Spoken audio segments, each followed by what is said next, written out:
you like The Last Samurai with Tom Cruise, you're probably not going to like this.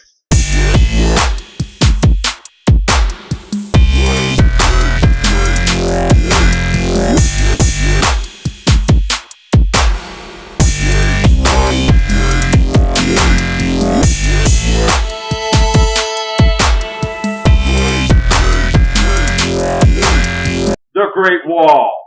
This movie is not a biopic by any stretch of the imagination. It's starring Matt Damon, as well as people like William Dafoe and Pedro Pascal, as well as the chick from Rush Hour, Zhang Ziyi, is on this movie. This movie takes place in Song Dynasty in China.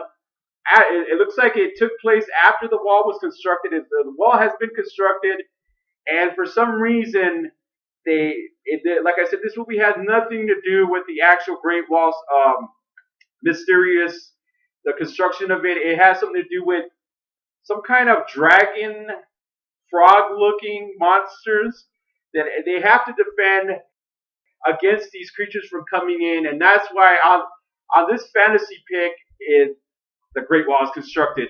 So that is the premise of this movie, and that's what they got. What these all these actors have to work with, and it's not a whole lot. I'll tell you that much. Okay, director. Let me see if I can read his name because it's kind of Zhang Yami. I can't pronounce. He's known for his really lush and rich cinematography and really beautiful movie making. Actually, he's well known in China, and I want to address some of the after I'm done with this review.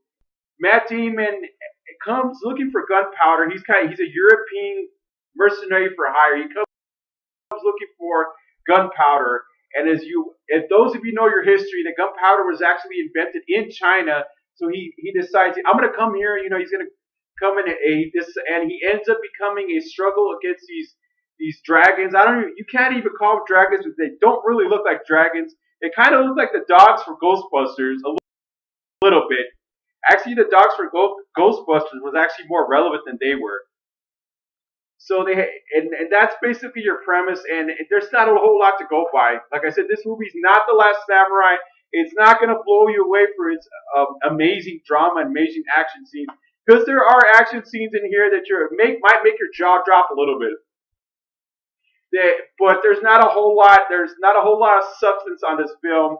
And okay, now the problems of this film. And there's a whole lot of them. William Dafoe's on this movie. William Dafoe is on this movie. Avenge me. William Dafoe's on this movie?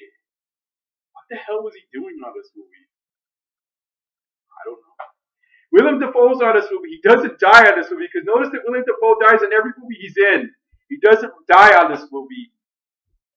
And there's a lot of Chinese actors, well-known Chinese actors on this movie, but it kind of gets spoiled because of lack of character progression, lack of story, lack of writing, and the only thing really that you kind of like is the battle scenes, the action. It's like if you took away the creatures and just made it a biopic about the Great Wall. I think and probably a little bit longer, the running time being a little bit longer, it probably would have been a good movie. It might have even been nominated for an Oscar or something like that. But if you take all the fantasy crap away and you would have made it into a more serious film, probably would have been good. I'm telling you, because another problem with the film, the monsters, the dragons, I don't even know what the hell you call those things.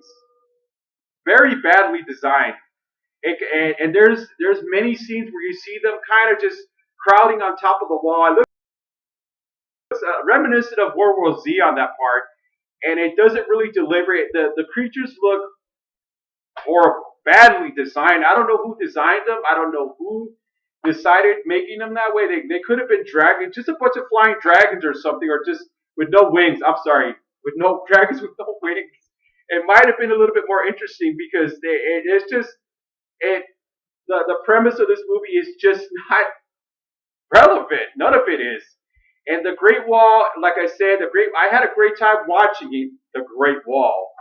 But really, what I liked about it is just the action scenes and just the end of the movie, and where it has a really long, really good drawn out action scene. I don't know I don't think, like I said, you kind of ignore that there's creatures inside of to get inside the castle, get inside the wall, over the wall or anything like that. But you kind of latch onto that stuff because you know you're like I said, you're paying. People are paying their hard-earned money to go watch these movies. They might as well sit through the rest of it.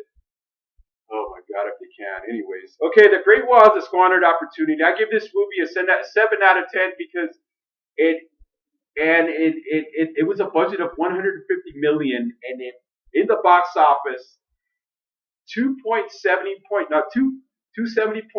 million dollars. It won back its budget. It's like the director was like, "Oh, okay, we're gonna win back the money that we're spending on this movie, and even if we don't really believe in this project at all." And I want to talk a little bit, just a little bit about. There's a lot of things going around, and Matt Damon is it's kind of like a whitewash movie, and I really didn't see that because Matt Damon is so lifeless on this movie. I just got done seeing Jason Bourne not too long ago, and I was like, what the hell?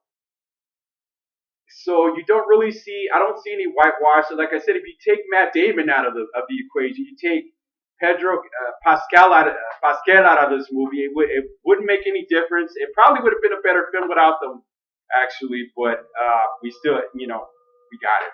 We got them in the movie.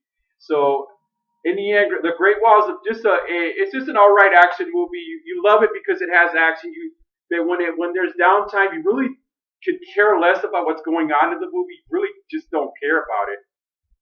And The Great Wall, you will not care about this movie. You will just watch it. And you'll be kind of like flipping through the channels, the Sci-Fi Channel. Oh yeah, there's a Great Wall. Oh, there's that one part, the only part, because the rest of the stuff is really boring actually. But the action, hey, I give it a thumbs up.